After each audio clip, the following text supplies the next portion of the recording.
بدولت لہو لہان ہو چکا تھا، جس کے شدت درد سے اس کا جسم چور و چور ہو گیا تھا، ہاتھوں اور پاؤں میں کیلیں ٹھکی ہوئی تھیں، اور جس جن سے خون رس رس کے نیچے گر رہا تھا، لیکن وہ شخص میرا اور آپ کا یسوع، میرے عزیز بہنوں بھائیوں، اپنی ذات میں ہمیں وہاں الگ نظر آ رہا تھا، کیونکہ میرے عزیزو، نہ تو اس کے لبوں پر کوئی شکوہ تھا اور نہ ہی کوئی شکایت تھی، نہ ہی ان تمام لوگوں کے لیے کوئی نفرت نظر آ رہی تھی، اور نہ ہی اس کی آنکھوں میں کوئی حقارت تھی ان لوگوں کے لیے، بلکہ میرا اور آپ کا یسوع اپنی فکر میں، اس کو اپنی فکر نہ تھی، اسے ان کا غم تھا، اسے ان کی فکر تھی، اسے ان کی ہلاکت کا غم تھا، اسے ان کی آخر کی فکر تھی، because he came into this world to give life. وہ تو ان کے لیے ہمیشہ کی زندگی کا پیغام لے کر آیا تھا، وہ تو ان کے لیے امن کا پیغام لے کر آیا تھا، وہ تو ان کے لیے محبت کا پیغام لے کر آیا تھا۔ میرے عزیزو بہنوں بھائیوں، یہی وہ محبت تھی کہ صلیب پر لٹکے ہوئے ہمارے یسوع نے، میرے یسوع نے، آپ کے یسوع نے پہلی بار اپنے جب لب کھولتا ہے تو اس کے منہ سے یہ دعا نکلتی ہے، اے باپ انہیں معاف کر، کیونکہ یہ نہیں جانتے کہ کیا کرتے ہیں۔ ان حالات میں بھی جن کا میں نے ابھی آپ کے سامنے ذکر کیا، وہ باپ سے ان کے لیے معافی کی التجا اور درخواست کر رہا تھا کہ اے باپ انہیں معاف کر، کیونکہ یہ نہیں جانتے کہ کیا کرتے ہیں۔ خدا ان یسوع المسیح کی عظمت، قدرت دیکھیے کہ تمام تر دکھ، اذیت اور درد کے باوجود اپنے درد کی شدت میں کمی یا صلیبی اذیت سے رہائی کی درخواست التجا نہیں کر رہا تھا، بلکہ دوسروں کی معافی کی دعا کر رہے تھے۔ یہ ہے محبت اور یہ ہے پیار کی انتہا، دوسروں کے لیے، میرے لیے اور آپ کے لیے۔ میرے عزیزو بہنوں بھائیوں، یہ تھی محبت کی انتہا، پیار کی انتہا، جو میرا اور آپ کا یسوع اس دوسروں کے لیے رکھتا تھا، میرے لیے رکھتا ہے، آپ کے لیے رکھتا ہے۔ اور وہ دوسرے کون لوگ تھے جن کے لیے وہ باپ سے التجا اور درخواست کر رہا ہے؟ میرے عزیزو بہنوں بھائیوں، وہ فقی، فریسی اور بزرگ تھے۔ وہ ان لوگوں کے لیے دعا کر رہا تھا جو کچھ دیر پہلے اس کا استقبال کرنے کو آتے ہیں اور ہوشنا ہوشنا کے نعرے لگاتے تھے۔ وہ ان لوگوں کے لیے دعا کر رہا تھا جو اپنے کپڑے اب اس کی راہ پہ بچھاتے تھے۔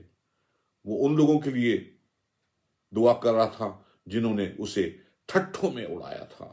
وہ ان لوگوں کے لیے دعا کر رہا تھا جو چیخ چیخ کر کہہ رہے تھے اسے مصلوب کرو۔ ان سپاہیوں کے لیے باپ سے دعا کر رہا تھا جنہوں نے اس پر کوڑے برسائے تھے۔ وہ ان لوگوں کے لیے باپ سے التجا کر رہا تھا جنہوں نے اسے مصلوب صلیب پر کھینچا تھا۔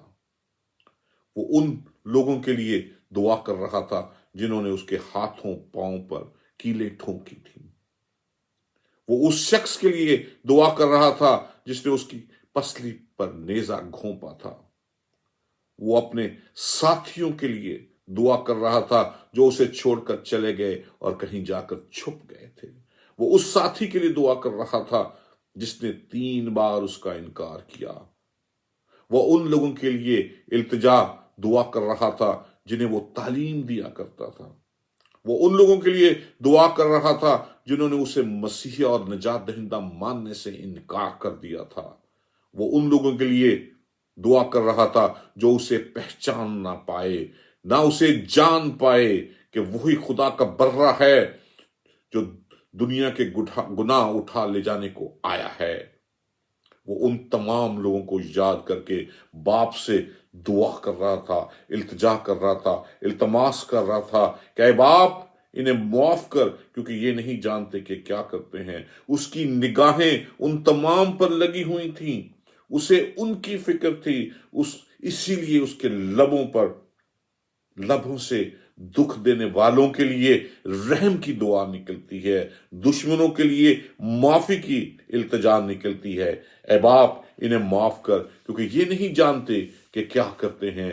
کیونکہ یسوع جانتا تھا، ہمارا مسیحا جانتا تھا کہ یہ لوگ غافل ہیں اس کی الہی ذات سے، یہ لوگ ناآشنا ہیں اس کی محبت سے، یہ لوگ انجان ہیں اس کی قدرت سے۔ وہ باپ سے التماس کرتا ہے ان کی معافی کی کیونکہ وہ جانتا ہے کہ باپ اس کی سنتا ہے۔ میرے عزیزو، معاف کر دینا آسان کام نہیں۔ میں اور آپ اس دنیا میں رہتے ہوئے چھوٹی چھوٹی غلطیاں ایک دوسرے کی اور قصوروں کو معاف کرنا، درگزر کرنا ہمارے لیے بہت مشکل ہوتا ہے۔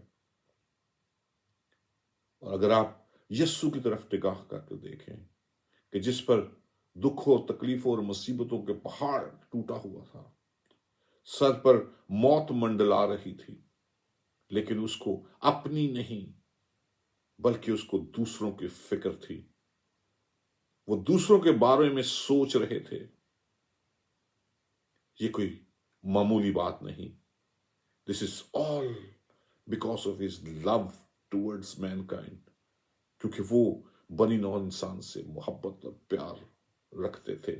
اسے ان کی فکر تھی، اسے ان کی ہلاکت کا غم تھا کیونکہ وہ اسے جان نہ پائے، اسے ان کی آخرت کی فکر تھی کیونکہ وہ لوگ اسے پہچان نہ پائے۔ میرے عزیزو، بہنوں، بھائیوں، خداوند یسوع المسیح نے زندگی بھر معاف کرنے کی ضرورت، اہمیت اور روحانی افادیت پر زور دیا۔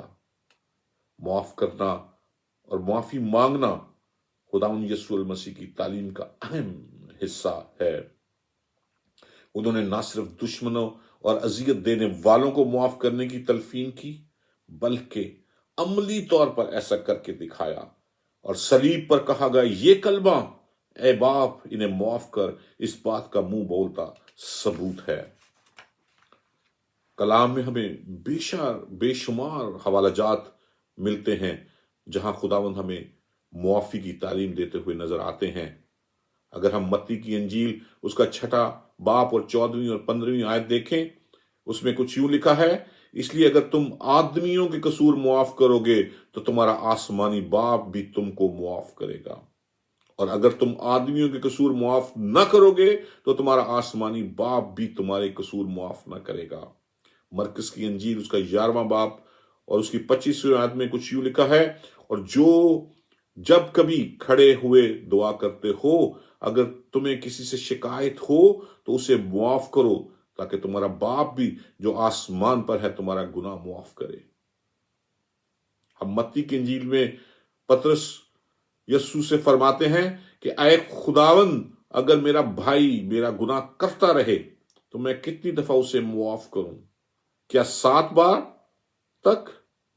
یسوع نے اس سے کہا، میں تجھ سے یہ نہیں کہتا کہ 7 بار بلکہ 7 دفعہ کے 70 بار۔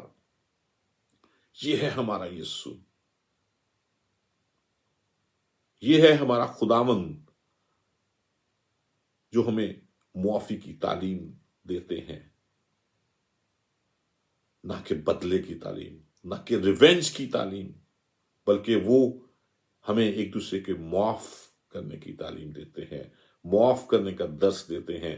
یسوع المسیح نے دکھ اور اذیت کی حالتوں میں بھی دوسروں کو معاف کرنے کا عملی طور پر ایک عظیم مثال قائم کی ہے، اور آج ہمیں بھی اس بات کا وہ درس دیتے ہوئے نظر آتے ہیں کہ اگر ہم یسوع المسیح کے سچے شاگرد بننا چاہتے ہیں تو ہمیں بھی ان کے نقش قدم پر چلتے ہوئے ایک دوسرے کی غلطیوں کو معاف کرنے کے لیے ہم وقت تیار رہنا چاہیے، کیونکہ دوسروں کو معاف کرنے ہی میں ہماری معافی کا راز پنا ہے۔ اگر ہم دوسروں کو معاف کریں گے تو خداوند بھی ہمارے گناہ ہمیں معاف کرے گا۔ پالوس رسول کا خط افسیوں کے نام، اس کے 4 باب اور 32 آیت میں کچھ یوں لکھا ہے، اور ایک دوسرے پر مہربان اور نرم دل ہو، اور جس طرح خدا نے مسیح میں تمہارے قصور معاف کیے ہیں، تم بھی ایک دوسرے کے قصور معاف کرو۔ We need to forgive each other. It's very important. We need to forgive each other. وہ میرے اور آپ کے بڑے سے بڑا گناہ معاف کرنے کو تیار ہے کہ ہم ایک دوسرے کی چھوٹی چھوٹی غلطیاں اور قصور درگزر نہیں کر سکتے، ان کو معاف نہیں کر سکتے۔ میرے عزیزوں، بہنوں، بھائیوں، معاف کر دینے سے دل کا بوجھ ہلکا ہوتا ہے، معاف کر دینے سے فاصلے کم ہوتے ہیں، معاف کر دینے سے قربتیں بڑھتی ہیں، معاف کر دینے سے زندگی میں امن آ جاتا ہے، معاف کر دینے سے زندگی میں سکون آ جاتا ہے۔ آئیے آج کے دن یسوع المسیح کے اس معافی کے پیغام کو ہم دل کے اندر بٹھا لیں، اور میرے عزیزوں، بہنوں، بھائیوں، میری دعا ہے کہ خداوند ہمیں ایک دوسرے کو معاف کرنے کا فضل بخشے۔ اور آخر میں ایک بار پھر اس بات کو دہراتا ہوں کہ ایک دوسرے کو معاف کر دینے میں ہی میری اور آپ کی معافی کا بھید پنہاں ہے۔ خداوند آپ سب کو بہت برکت دے۔